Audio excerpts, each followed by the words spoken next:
Halo teman-teman, perkenalkan nama aku Finerina Zulfa dari kelas 2C Prodi S1 Keperawatan dengan NIM 2230083. Baik, di video kali ini aku akan melakukan edukasi mengenai tentang persiapan kometerapi.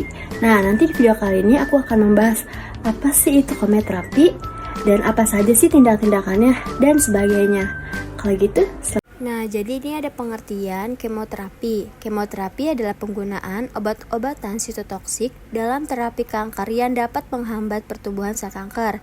Kemoterapi ini juga memiliki prinsip kerja menghambat dan mengontrol sel-sel kanker serta meracuni dan membunuh sel-sel kanker.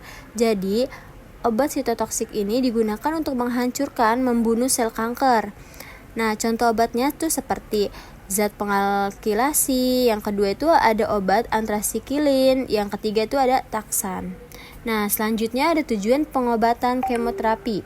Yang pertama itu pengobatan untuk penderita kanker, yang kedua mengurangi massa sel kanker, yang ketiga memperbaiki dan meningkatkan kualitas hidup, dan yang keempat mengurangi komplikasi bagi penderita kanker.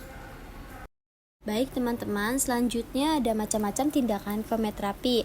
Yang pertama ini ada infus. Nah, infus ini adalah obat kemoterapi berbentuk cairan yang paling sering diberikan sebagai infus yang dialirkan ke pembuluh darah vena. Obat infus akan ditusukkan ke lengan atau ke dada pasien. Nah, yang kedua ini ada injeksi. Selain dalam bentuk infus, obat kemoterapi cair dapat disuntikkan ke dalam tubuh dengan jarum suntik. Nah, yang ketiga ini ada oral. Oral ini obat yang berbentuk pil atau kapsul, bisa langsung diminum, namun kesediaan obat ini tuh masih terbatas. Nah, jadi dipastikan sesuai dosis ya teman-teman. Dan yang keempat, itu ada topikal yang dioleskan langsung ke kulit untuk menyembuhkan kanker kulit. Dan yang kelima, itu ada langsung ke sel tubuh. Beberapa obat bisa ke area tubuh, contohnya seperti perut, rongga dada, sistem saraf pusat, atau melalui uretra ke dalam kandung kemih. Nah, yang keenam ada langsung ke sel kanker. Pemberian obat kemo ini dilakukan setelah operasi, contohnya kayak seperti sebuah alat berbentuk cover yang berisi obat diletakkan di dekat tumor setelah operasi. Seiring waktu, alat ini akan merusak dan melepaskan obat yang ada di dalamnya. Nah, selanjutnya ini ada efek samping. Efek samping ini terbagi menjadi dua. Ada efek samping jangka pendek dan ada efek samping jangka panjang. Nah, jangka pendek yaitu ada kelelahan. Yang kedua ada gangguan pencernaan seperti mual, muntah, atau yang terakhir itu sembelit. Dan yang ketiga itu ada rambut rontok. Bahkan bukan rambut saja yang rontok, seperti pada alis, bulu alis, dan bulu mata.